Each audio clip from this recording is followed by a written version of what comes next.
Once upon a time, there was a very terrible disease called Alzheimer's disease. Alzheimer's disease right now is the 6th leading cause of death in the U.S. I think by 2050, it's projected that there will be 16 million people living with Alzheimer's in the U.S. alone. 2017 figures put healthcare costs associated with Alzheimer's at about $260 billion. That's billion with a B. By 2050, it's projected to exceed $1 trillion, trillion with a T, just for Alzheimer's. This is a financial and economic tsunami, the likes of which we have never seen before. And Alzheimer's disease doesn't just affect the afflicted individual, right? This affects the whole family. Those healthcare costs, that $1 trillion, takes into account lost time at work when adult children or spouses have to quit working to assume a full-time caregiving role. This is just a disaster. And there's been an 89% increase in the incidence of Alzheimer's between 2000 and 2014. That is huge. Now, of course, we have an aging population, right? As the baby boomers get older, we have an aging population. So it's only natural that a disease that preferentially strikes older people is going to have a higher incidence. However, we are no longer talking exclusively about older people, right? Alzheimer's is no longer a disease of the elderly. They used to joke sort of flippantly and call it old-timers disease, right? Not Alzheimer's. Well, we're no longer talking about people in their 80s and 90s getting this disease. We're talking about people in their 50s and 60s. So something is going on here. This isn't just about aging. Now, something that I would like you to keep in mind as we go through the talk is that when it comes to things like cardiovascular disease or type 2 diabetes or infertility or even cancer, if you're at an event like this, we take it for granted that there's a role for diet and lifestyle in those illnesses, right? If not a driving role. Nobody even questions anymore whether diet and lifestyle affect your risk for diabetes or risk for cardiovascular disease. And yet, when it comes to Alzheimer's disease, we just throw our hands up like, we had no idea where this is coming from. This couldn't possibly be a diet and lifestyle disease. It couldn't possibly be. In the same way, all those other conditions are that have exploded in incidence in the last half century, right? So just keep that in mind. Going to make the case that Alzheimer's disease is a metabolic condition. And by metabolic, I mean it has to do with the way the brain gets energy. What happens when you don't have enough energy, when you're tired? You get clumsy, right? You make mistakes you don't normally make. So what do you think happens to the brain when the brain doesn't have enough energy? And it's really, really important that your brain has enough energy because your brain is an energy hog. Depending on the source you cite, the brain uses anywhere from 20 to 25% of all the glucose and oxygen in your body. Even when you're asleep, even when you're watching reality TV and you can feel your brain leaking out of your ear, your brain needs a constant supply of energy. When the brain's energy supply is insufficient to meet its metabolic needs, the neurons that work the hardest, especially those concerned with memory and cognition, are among the first to exhibit functional incapacity, impairment of memory, cognitive performance. We're going to make the case that Alzheimer's is an energy shortage in the brain. It's a fuel crisis in the brain. And essentially, brain cells, neurons are going to starve to death because they don't have enough energy. We have to look at if we're going to understand how Alzheimer's happens and what's going wrong in the afflicted brain, we have to have a basic understanding of how neuronal communication happens. This is a very, very basic schematic of a neuron. Over here on is that your left?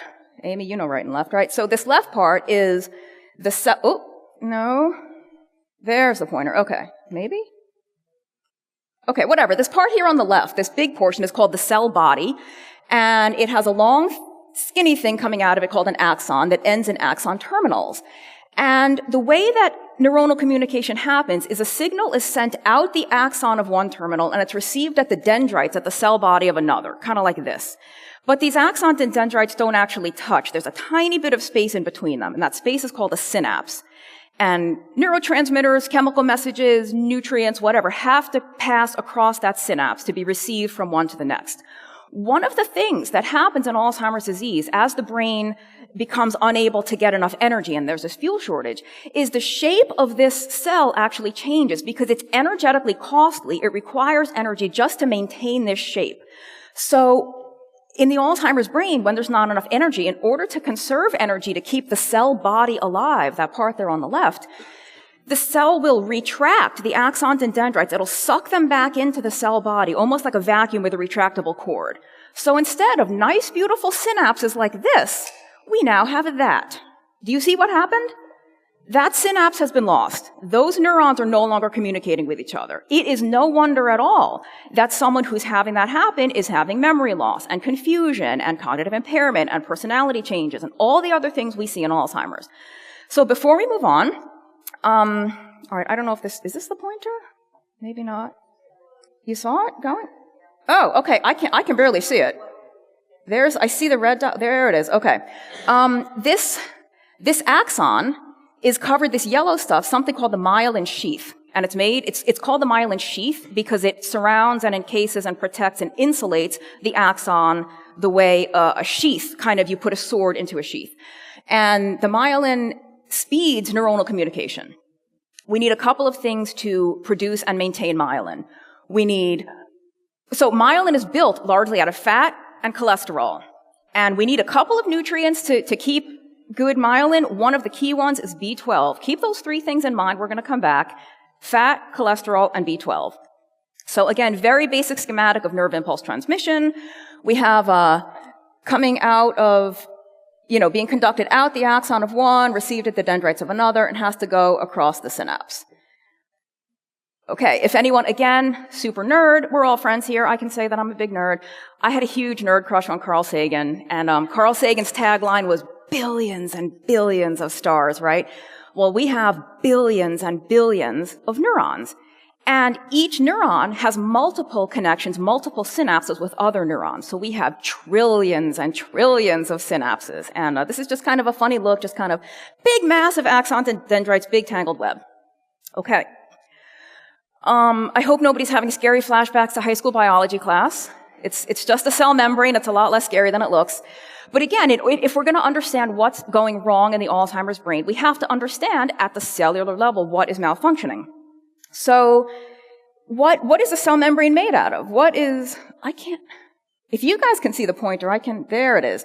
These little sort of yellow-orange bits sticking up and down, what is that? Anyone know? Who said it? Fat, say it louder. Yes, it's fat, fatty acids.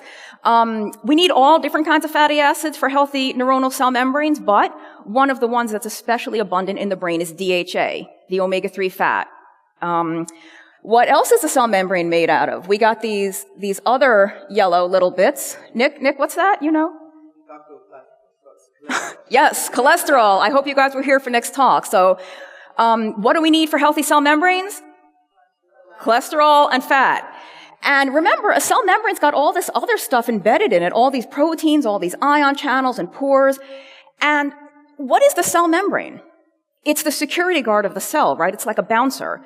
It gets to decide who gets to come into the cell and who has to be kicked out. What comes in? Nutrients, amino acids, electrolytes. What gets kicked out? Normal metabolic waste products, toxins, what have you. In order for this cell membrane to function correctly, it has to be built correctly. So you need the proper fatty acids, you need enough cholesterol.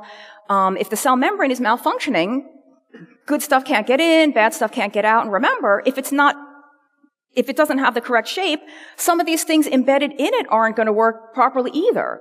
And as an example of a couple of things that would be embedded in a cell membrane or anchored in the cell membrane, insulin receptors, glucose transporters, thyroid hormone receptors, LDL receptors, all the stuff that matters to keep you alive and healthy. So we want healthy cell membranes.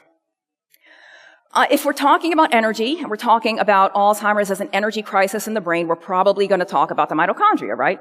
Why? Mitochondria are the energy factories of your cell. There's depending on the cell type, there's a tiny bit of energy produced in the cytosol, but most cells will produce the vast majority of their energy in the mitochondria. And if there's an energy problem, there's probably a problem with the mitochondria, right? If the amount of free radical species produced overwhelms the neuronal capacity to neutralize them, oxidative stress occurs, followed by mitochondrial dysfunction and neuronal damage. Now, so there's a lot of different ways mitochondria can become damaged, right? One of the ways is that the fats in the membrane, so we just saw the cell membrane, but the mitochondria doesn't just have one membrane around it. It has two membranes, right? It has the outer portion, and it's got that inner squiggly capsule it's the portion that's called the matrix. Both of those are surrounded by those membranes of fat and cholesterol. And I do think that oxidative stress, oxidative damage to the fats that make up those membranes, I actually think oxidative stress and oxidation is getting kind of a bad reputation in the low-carbon keto world. We need oxidation. It is a normal, natural metabolic process. And there's a reason that when they do studies with massive, massive doses of antioxidants, the outcomes are usually pretty bad. Because we need some amount of oxidation to happen. What we don't want is to happen all the time, uncontrolled, that it's damaging all these beautiful mitochondria. Mitochondrial dysfunction and the resulting energy deficit trigger the onset of neuronal degeneration and death. It's mitochondrial dysfunction leading to a problem producing energy that then leads to the incapacity of these neurons. So now we're getting into the real meat of why you're here. This phrase alone probably brought some of you to the talk. Is Alzheimer's disease type 3 diabetes? What does this mean? Well, the predominant abnormality in incipient late-onset Alzheimer's is a 45% reduction in cerebral glucose utilization. 45%! If your brain is using 45% less glucose than a healthy person's brain, do you think that might have some impact on your cognition? Maybe like a little one? You're using almost 50% less energy than the brain is supposed to use. You bet that's going to have a massive impact on cognitive function. So that's where that type 3 diabetes phrase comes from. They also now regularly refer to Alzheimer's as brain insulin resistance or diabetes of the brain. And we'll talk a little more about all of that. But the predominant problem in this disease is that neurons in affected areas lose the ability to harness energy from glucose. Progress in understanding changes in brain energy metabolism during aging and Alzheimer's has grown rapidly in the past 3 decades, to the extent that it is now widely acknowledged that brain hypometabolism accompanies Alzheimer's. Hypometabolism meaning too little metabolism, too little energy, widely acknowledged. And this information has been growing for 3 decades. How many of you have been hearing about this for 30 years? Yeah, 0. I see 0 hands go up, me included. I haven't been hearing about this for 3 decades. This is not new. If I can emphasize anything to you, this is not new information. This has been in the scientific literature for years. A prominent and well-characterized feature of Alzheimer's is progressive region-specific declines in cerebral metabolic rate of glucose. Let's say this in plain English. Alzheimer's is a progressive illness, right? I always say nobody wakes up all of a sudden with severe Alzheimer's disease. It starts in a very mild form. They actually call it mild cognitive impairment. And it gets worse and worse and worse until you have full-blown Alzheimer's disease. And it's region-specific. So that means, at least in the early stages of the disease, the whole brain is not affected. It's only certain regions, which is why, again, at least in the early stages, people can still function for the most part. They might be having, a little bit of memory loss, more and more of those senior moments, slight disturbances, but they can still hold down a job, they can still drive, the personal hygiene is not affected. Over time, as the disease progresses and gets much worse, the whole brain is affected to the point that, as we know, you lose the ability to care for yourself and maybe even lose the ability to recognize your own family members. Reductions in cerebral glucose metabolic rate are associated with increased Alzheimer's risk and can be observed years before dementia onset. That's one of the most important things you will hear in this whole talk. This is not something that happens overnight. This decline in cerebral glucose utilization can be measured in people as young as their 30s and 40s. They can measure this via PET scan. I don't know if anyone, Dr. Feynman might be speaking now, or if he already spoke about cancer and the Warburg effect, how cancer cells sort of lose the ability to use fats or ketones, or they have a much reduced ability, but they can soak up glucose like champs, right? That's sort of the method behind the madness of keto for cancer. Alzheimer's is like the opposite of that. Alzheimer's, the cells can't metabolize glucose. And they'll actually give you a PET scan so they see that the brain is not taking up the glucose, as opposed to like a solid tumor where that lights up with the glucose, right? So, this can be observed years before dementia onset. The thing is, in these younger people, when the cerebral metabolic rate of glucose is already depressed, these people are asymptomatic. They have no signs and symptoms of Alzheimer's. So they're going along happy-go-lucky. I'm all well and good till I'm 65, and all of a sudden, except it's not all of a sudden. This is building for a long time. And I think when somebody's younger, the brain can compensate. When you're still young and relatively healthy, brain compensating, no problem. It's only when the disease reaches such a severe state that you can no longer compensate. That's when you start showing signs and symptoms. But by the time you start showing signs and symptoms, that disease process has been in place for years, if not decades.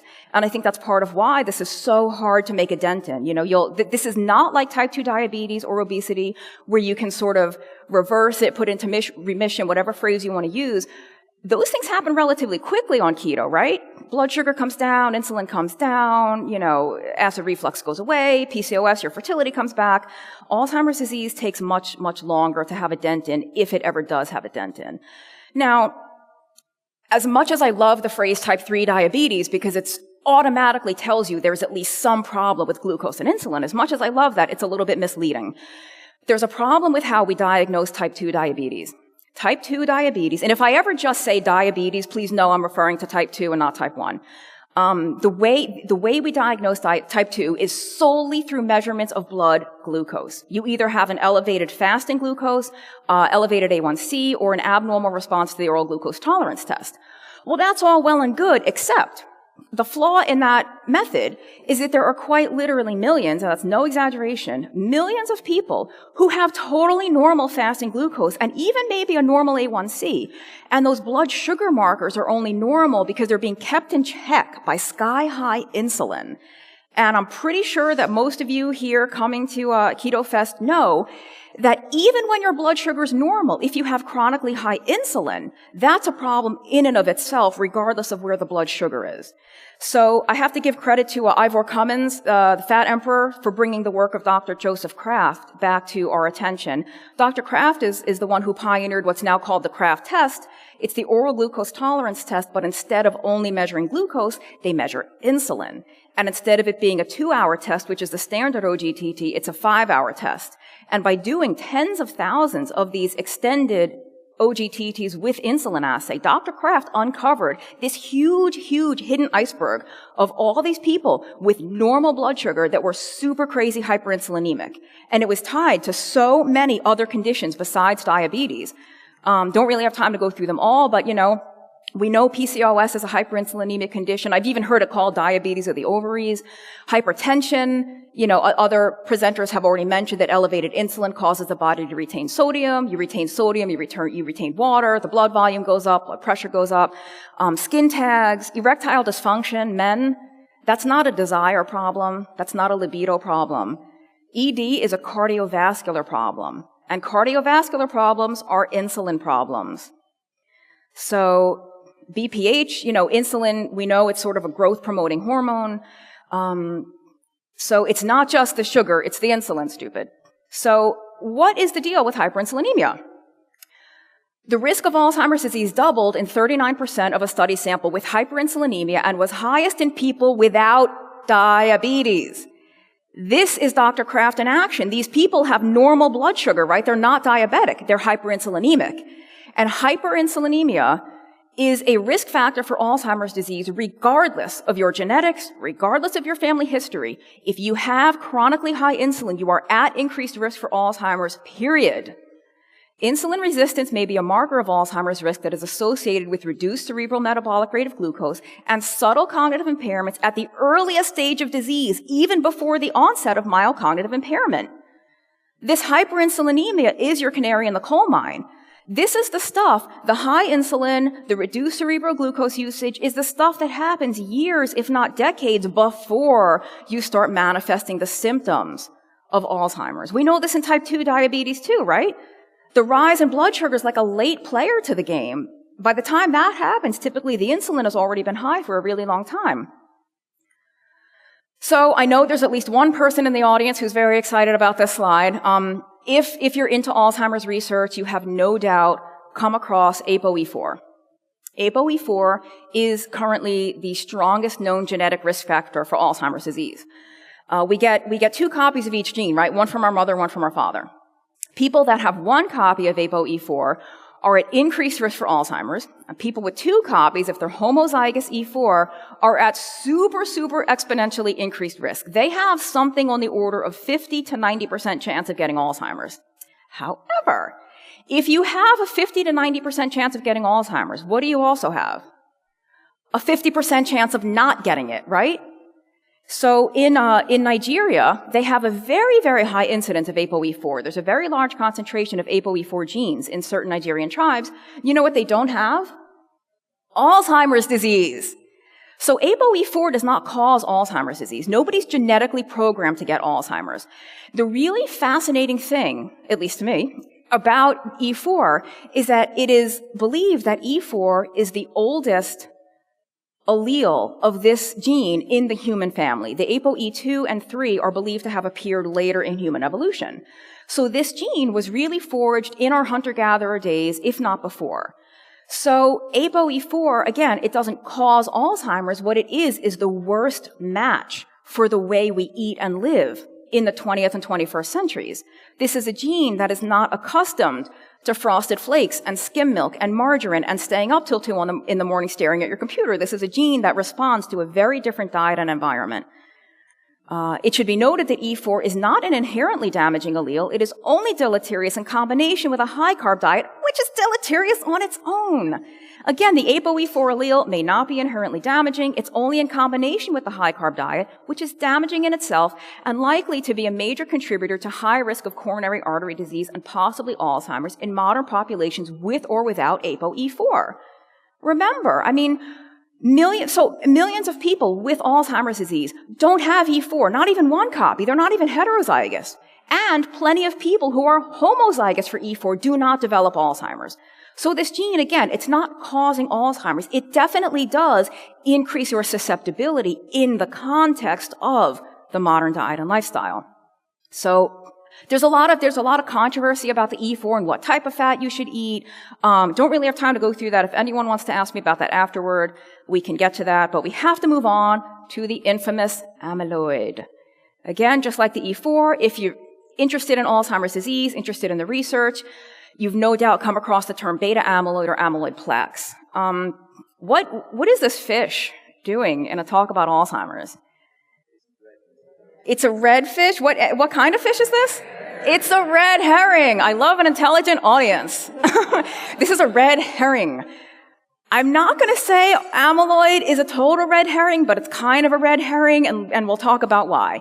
Low regional cerebral metabolic rate of glucose appears to be a very early event in the disease process, well before any clinical signs of dementia are evident, remember I said, and well before cell loss or plaque deposition is predicted to have occurred. The first domino to fall in this disease is reduced cerebral glucose metabolism. Amyloid plaques are a late comer.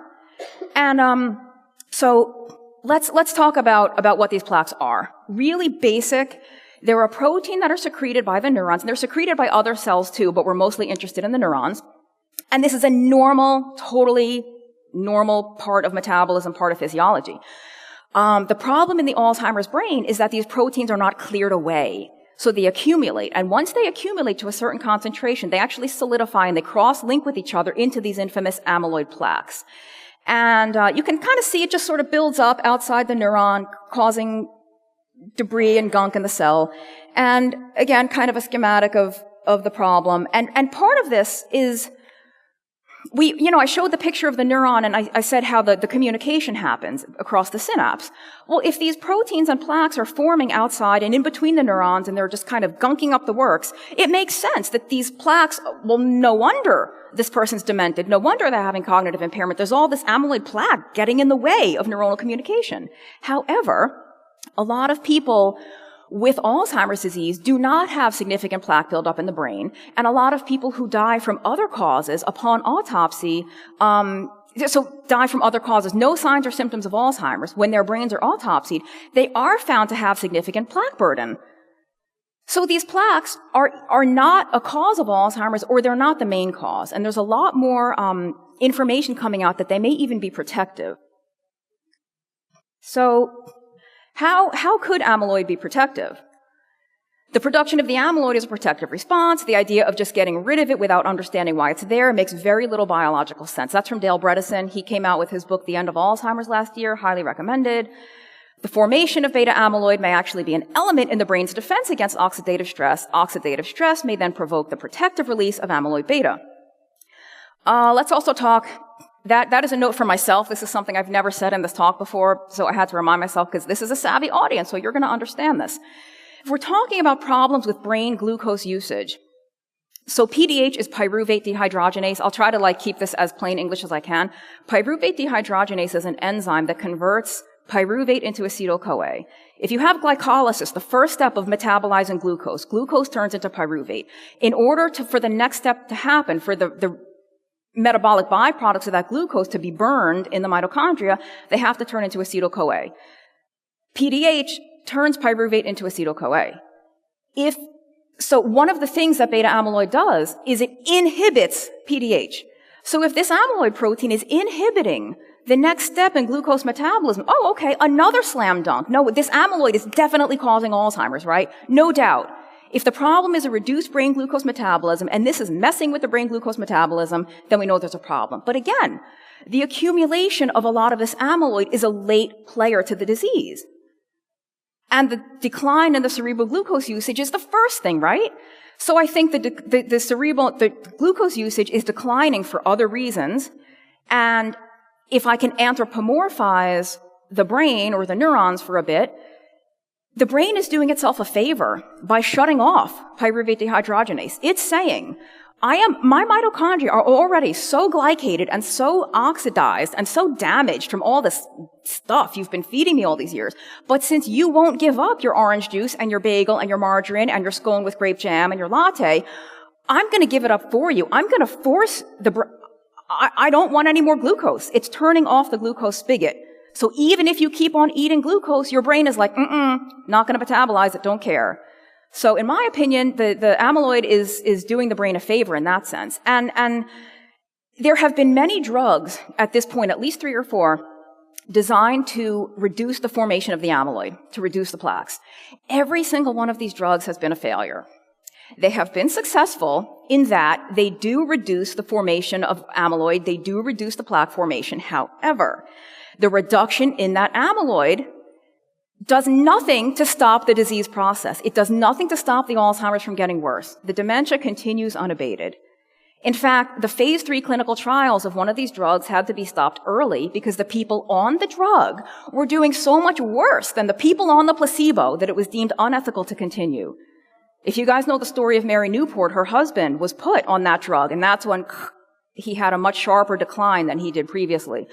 So every time we try to go after this amyloid, bad things happen, and it seems to be maybe a protective mechanism. Another place we see a lot of amyloid accumulation is TBI, traumatic brain injury. And if you look at the traumatic brain injury research, they have a totally different perspective on amyloid. They know it's protective, it's antimicrobial, it's a trophic factor, it's a growth supporter.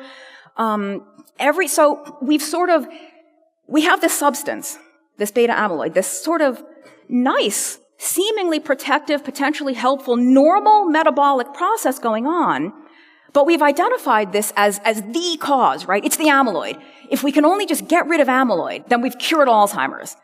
If we could just reduce it to nothing, slam dunk, we've cured Alzheimer's. But every time we do that, the Alzheimer's gets worse. Does this remind anyone of anything? Does this sound familiar? If you came to Nick's talk, if you managed to catch Dr. Ali's talk, in my opinion, if you remember from the SAT, the analogies, I would say the cholesterol is to cardiovascular disease as amyloid is to Alzheimer's disease. We've been chasing the wrong target. We've spent a great deal of time and money and research effort chasing the amyloid to no avail. And I don't know if you guys realize, you're actually not supposed to diagnose Alzheimer's in a living person. You're supposed to diagnose them with Alzheimer-like dementia or suspected Alzheimer's disease. You are supposed to issue the diagnosis after they die and they autopsy the brain and they find the amyloid. But then what do we make of all the people who die from Alzheimer's that don't have significant amyloid? And like I said before, the people who die from other causes with no signs or symptoms of Alzheimer's that do have a lot of plaque. This plaque, again, it's not a total red herring. As it accumulates and builds up outside the cell, it does get in the way of neuronal communication. So it is a problem, but it's not the way we think it is. I liken the amyloid to a fever. A fever is your body's protective mechanism, right? It's your way of raising your core temperature to fight off some kind of invading pathogen. And that's great. That's a totally protective thing. But if the fever goes too high, then the fever itself becomes a problem. And it's the same thing with amyloid. It may be initially protective, but as it builds up and solidifies and forms these plaques, it does become a problem.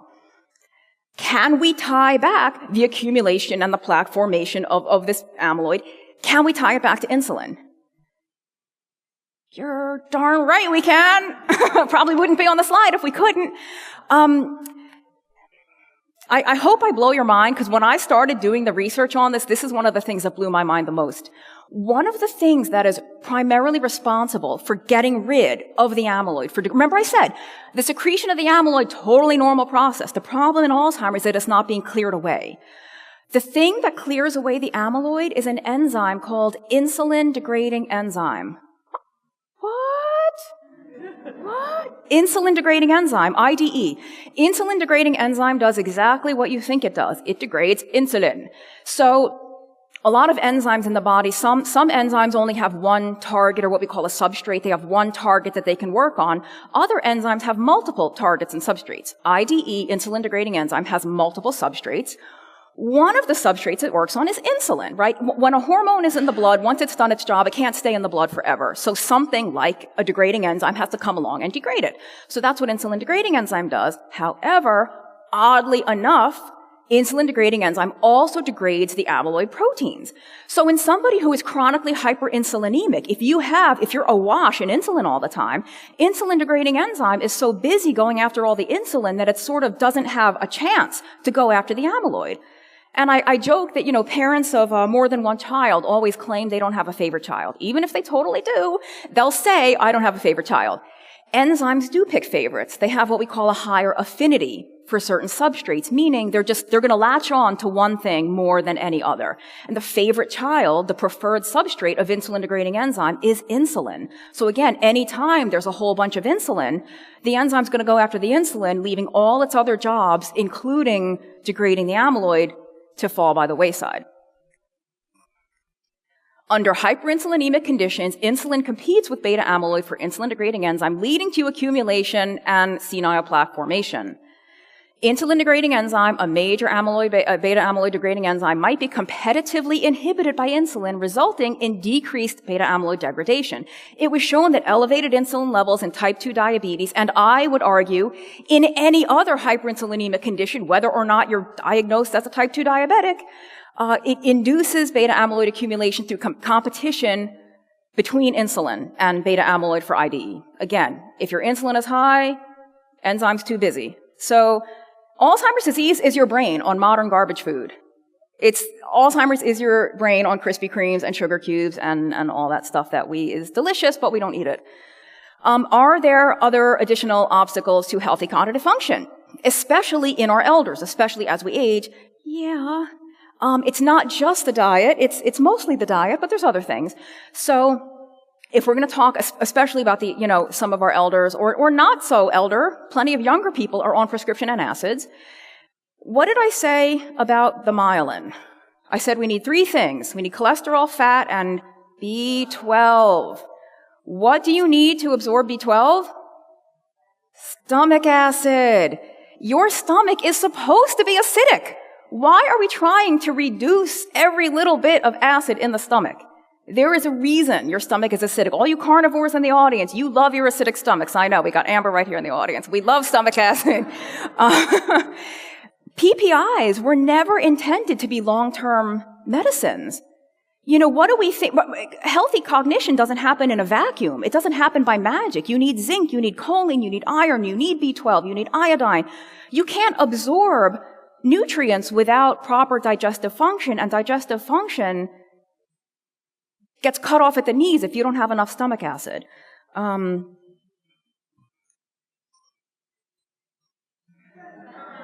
I don't even have to say anything. I'll just skip. I'll just let you boo. There may be a time and a place for statins. I'm not completely anti-statin. If I go by some of the physicians that I know and trust, there may be an appropriate patient population for them, but I think they're dramatically overused, and we'll see why. What did we say about the cell membranes and the myelin sheath and the mitochondrial membranes? We need a lot of cholesterol, right? You cannot have healthy cognitive function without cholesterol, period, end of story. I think, again, depending on the source you cite, about 25% of all your body's cholesterol is in your brain, in your neurons. So if we cut cholesterol production off, if we impair your body's ability to synthesize this life-sustaining, life-giving biological substance, what do we think is going to happen to cognitive function? And everything you're going to see on the next couple of slides comes directly from the FDA's website. You can't make this stuff up, and I didn't. This is adverse, well documented side effects of statin drugs, except if you were at Nick's talk and you know the mevalonate pathway. This is not a side effect. Statin drugs don't have side effects, they have effects. And we could probably say the same thing about any drug. There's no such thing as a side effect, there's only effects.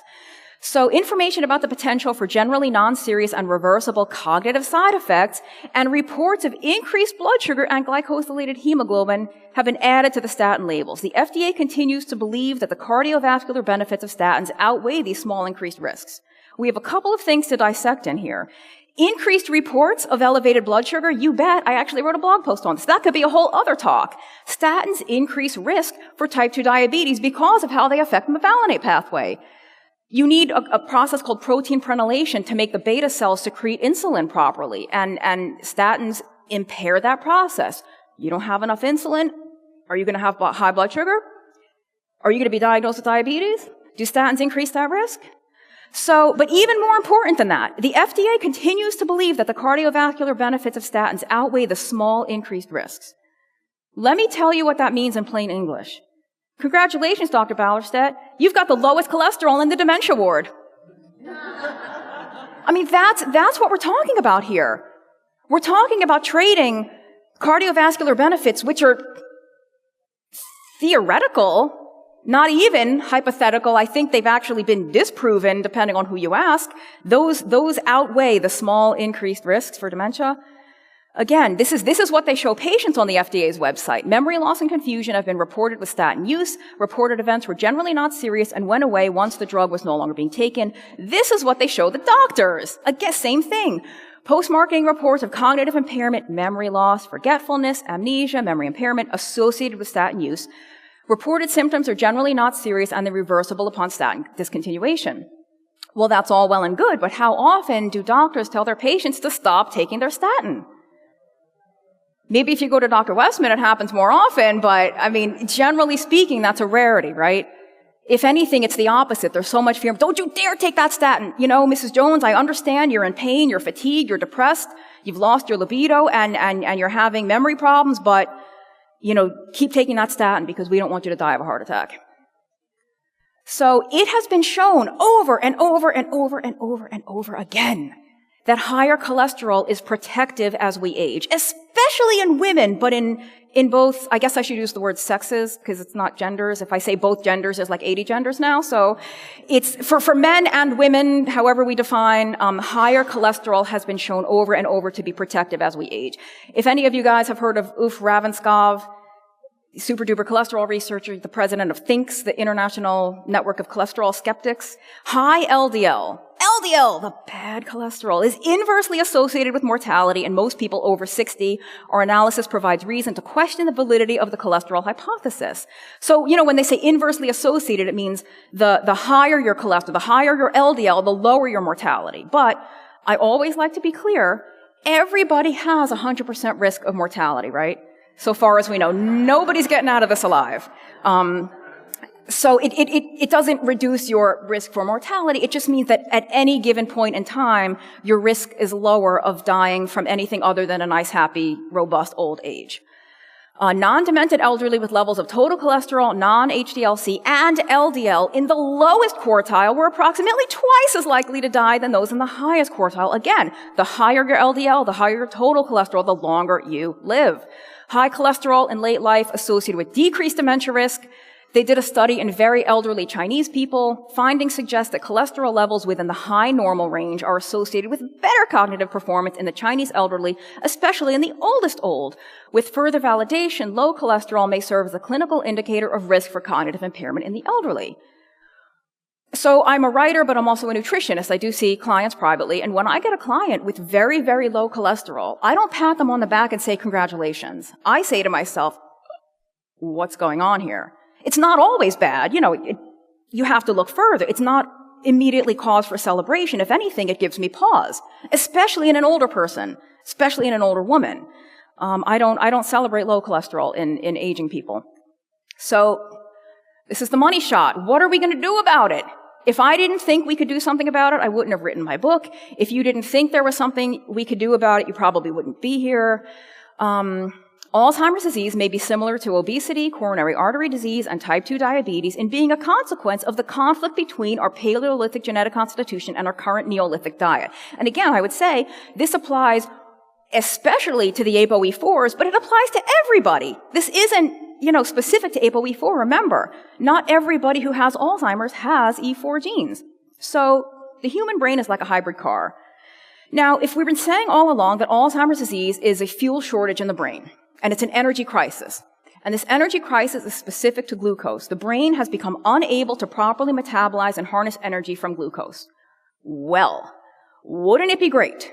Wouldn't it be great if there was some alternative fuel source that we could feed these struggling, starving neurons? Like, if only that could happen, like if only that could be a real thing. Has anyone here ever heard of ketones? Okay, I see some hands going up, all right. So we're on the same page. It was a paper by, I think, Theodore Van Italy, or I don't remember who wrote the paper, but they called ketones a high-octane fuel for the brain, and I think that's so great. This next line that's coming up has one of my all-time favorite lines from the medical literature on this topic, and it's from Samuel Henderson, a pretty prominent Alzheimer's researcher. Throughout much of human evolution, ketosis likely served as a valuable survival mechanism to fuel brain metabolism during times of food scarcity, and I would argue during times of carbohydrate unavailability. Hence, in some ways, the modern diet can be considered keto deficient. That's one of my all-time favorite lines. Don't clap for me. I didn't write it. I wish I had written that line. This one is even better. This is from Stephen Cunnane, a researcher up in Canada. He's doing some really, really promising, really fascinating research into the therapeutic use of ketogenic diets and exogenous ketones for Alzheimer's disease. 2 points are clear. Alzheimer's disease is at least in part exacerbated by, if not actually caused by, chronic progressive brain fuel starvation due specifically to brain glucose deficit, not brain ketone deficit, brain glucose deficit, and attempting to treat the cognitive deficit early in Alzheimer's using ketogenic interventions is safe, ethical, and scientifically well-founded.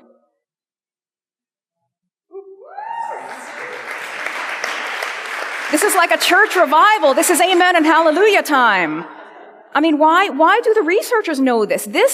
This brain glucose hypometabolism, insulin resistance, ketones, this is Alzheimer's 101. This should be the first stuff that you are told upon a family member receiving a diagnosis. Immediately. Hey, guess what? Your brain doesn't use glucose very well, but we have this other fuel that it can still use. The fascinating thing about Alzheimer's is that even though these neurons have lost the ability to use glucose, they can still use ketones. So even for whatever reason, if the mitochondria are damaged, they can still metabolize ketones. And actually, Dr. Cunnane says it's not that the neurons are dying. They're like hibernating. They're kind of in low power mode, just waiting to come back to life when they receive this premium fuel. So they're not dead, because if the neurons were dead, they wouldn't respond to any therapy, but they do. When we get these people's ketone levels elevated, we do see better cognition. Not in everybody. It's not a slam dunk. It does vary. I think there's other things contributing that it may not be that just elevating ketones alone is enough to have a huge impact. But, certainly we know that these neurons are not dead, because so many subjects do have improved cognitive function when we get their ketone levels elevated. There's a lot of different ways to elevate ketone levels. We don't really have time to talk about them all. I'm just going to touch on the last two.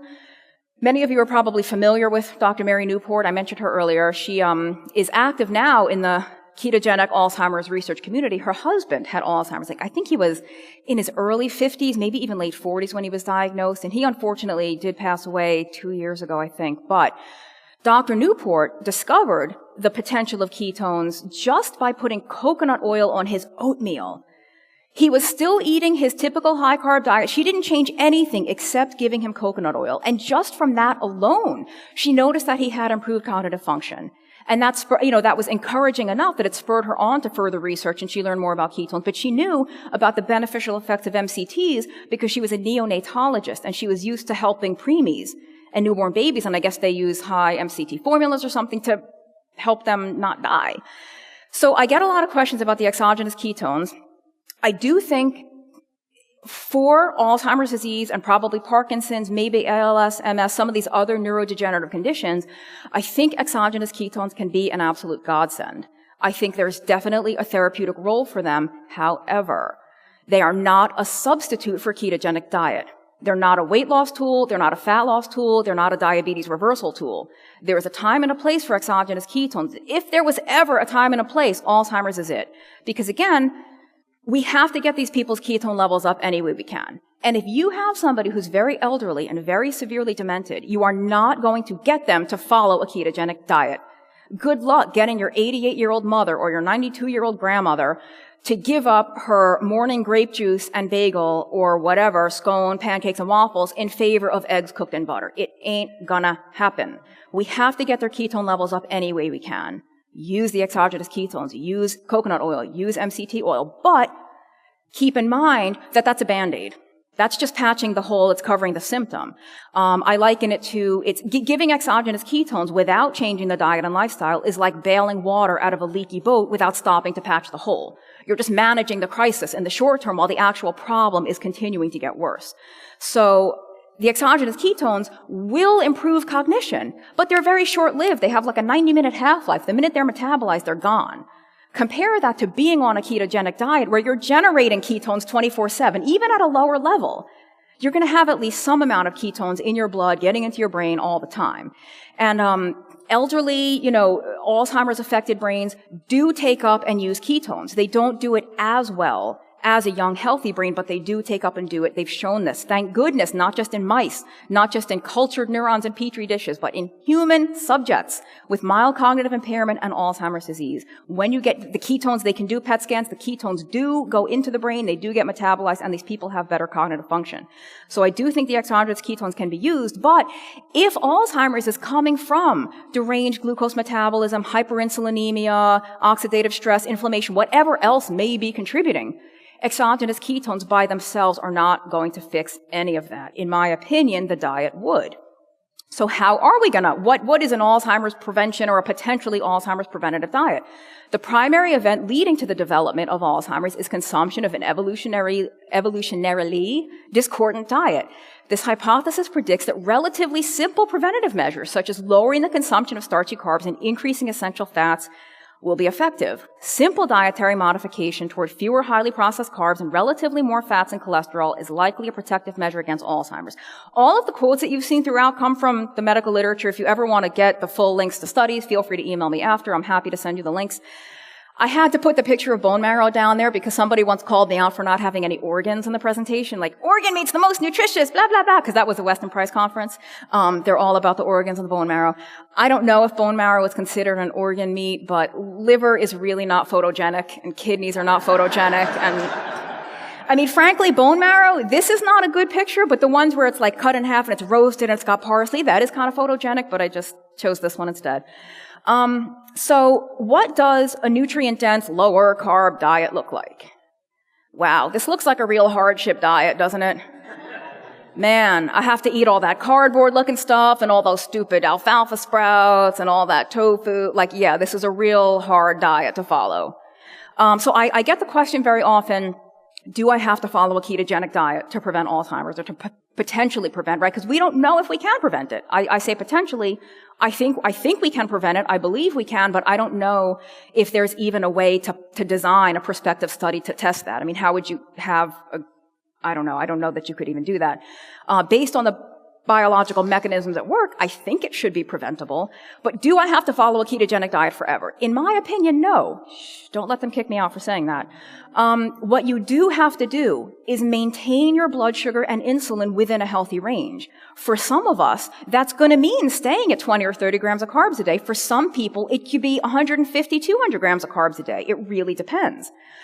Probably no one really needs to be getting bottomless breadsticks and fettuccine Alfredo with a piece of cheesecake to follow up. But, it would be, even at a ketogenic event, it would be ridiculous for me to stand up here and say that strawberries cause Alzheimer's disease, or that parsnips or lentils cause Alzheimer's disease. Because there's billions of healthy, long-lived, robust people all around the world that age gracefully with all their cognitive faculties intact that do not follow ketogenic diets, right?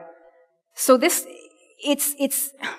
you don't need to be ketogenic all the time. Is it too late? If you grew up like I did and spent the first 20 or 30 years of your life eating garbage, is it too late? No, I don't think it's ever too late. I do think there's a reason, though, like I said earlier, I think there's a reason why it's so hard to make a dent in this illness, because by the time someone is symptomatic, the disease has already been ravaging you for so long. And I think I wish that they would do this for Alzheimer's and for cancer with keto, instead of making it the last resort. Like, you've tried everything else and we have no other option for you. You might as well try that. You might as well eat butter now because you're going to die anyway. You got one foot in the grave. It couldn't hurt to eat egg yolks. I mean, this should be the first intervention. At the first sign of cognitive dysfunction, you should be put on a ketogenic diet, or at least on a low-carb diet, some type of variant of low-carb, Banting, Atkins, what have you. For prevention, though, if you're already healthy and you want to stay healthy, certainly, yeah, you could do a ketogenic diet if you enjoy it. If you don't mind living at 20, 30, 40 grams of carbs a day for the rest of your life, do it. Nothing wrong with that. But I also think probably more of like a paleo-type diet, slightly higher carb, but not garbage, coming from real, whole, unprocessed food, still sort of animal food heavy, good quality meat heavy, good quality fat heavy. I still think that's the answer, but no, I don't think you have to live in ketosis to prevent this. And I think if you're 50 or 60 or 70 and you're worried, then go keto and stay keto, but I don't think it's too late. I don't think it's too late to ever turn it around. There is hope. I really believe there's hope. If I didn't think there was hope, I wouldn't have written the book. Looks like I have time because we started late. There's other stuff besides just the diet. I'll just take a quick minute. I guess let's move through. Okay, so sleep. Why is it in this society everybody brags and brags about how much they can do, how far they run, how fast they run, how long they fast, how much money they make, how much their house costs? The only place we brag about how little we do is sleep. I can get by on 2 hours. I'm good. I do my best on 4 hours. Do you really? Or are you going to get Alzheimer's 20 years down the line? Short sleep, broken sleep, interrupted sleep is a risk factor for metabolic syndrome and for type 2 diabetes and for Alzheimer's disease. Probably it's a risk factor for Alzheimer's because it's a risk factor for metabolic syndrome and hyperinsulinemia, type 2 diabetes. Sleep really influences our insulin sensitivity. It really influences our ability to tolerate a certain amount of carbohydrate. And it also affects appetite and satiety, but I think even if you don't give in to carb cravings that you might have when you don't sleep enough, it still affects your insulin and glucose levels. And one of the things that happens during sleep is more clearance of beta amyloid. And remember I said the beta amyloid isn't a problem by itself, but when it accumulates, it's a problem. It is cleared most effectively when we sleep. It's not shut off clearance when we're awake, but it's sort of upregulated when we sleep. It has a diurnal pattern. So the less time you spend sleeping, the less time your brain has to clear away these plaques. Exercise increases a protein called BDNF, brain-derived neurotrophic factor. Some of you have probably heard of it. I did a podcast with a doctor named Ronald Hoffman, and I said I was going to steal this line that he said. He said, BDNF is like miracle grow for your neurons. So there's a reason you feel so good after exercise. And maybe it's just increased blood flow to the brain, increased nutrient delivery, ketone levels. Even if you're not on a ketogenic diet, you will produce some ketones during exercise. So, but I just think it's also, again, what's good for the body is good for the brain. Exercise is good for insulin sensitivity, good for all that glucoregulation. Why wouldn't it be good for Alzheimer's? Supplements are just that, supplemental to what you should be getting mostly from your diet. But I do think in the case of Alzheimer's, there may be a role for some targeted supplementation above and beyond the amounts that you would typically get from food. Most of them, especially under the extras bullet, most of those are insulin sensitizers, or they call berberine herbal metformin. alpha-lipoic acid. Those two are very good for glucoregulation, insulin sensitivity. Again, B12, DHE, zinc, choline, many of Alzheimer's patients are B12 deficient, zinc deficient. I do think you should absolutely get those from the diet as much as possible, but I'm not opposed to supplementation. And I think, it's not willy-nilly. Ideally, you would want to have blood work done and see if anything is specifically low. You don't just throw everything at the wall and see what sticks. Everybody is going to be different. But, like I said, there is hope. We are not powerless. And like I said at the beginning, there's a lot we don't know. I'm not trying to pretend like we know everything. There's probably a whole lot more we don't know. But I think we know enough to start taking action. We know enough because there's nothing else. The standard of care for Alzheimer's is that there is no standard of care. The standard of care is get your affairs in order, good luck, right? There's nothing. There's pharmaceutical drugs that are completely ineffective. They do nothing. They're palliative. Oh, take this pill. You might as well take M&Ms or Skittles because they do nothing. There's nothing to lose except your morning toast. My book is called The Alzheimer's Antidote. I have some copies available if anyone wants to pick one up. I'm happy to sign it. And I think there's time for questions, and they said I will be out there. So thank you for coming. I hope this was educational. Thank you.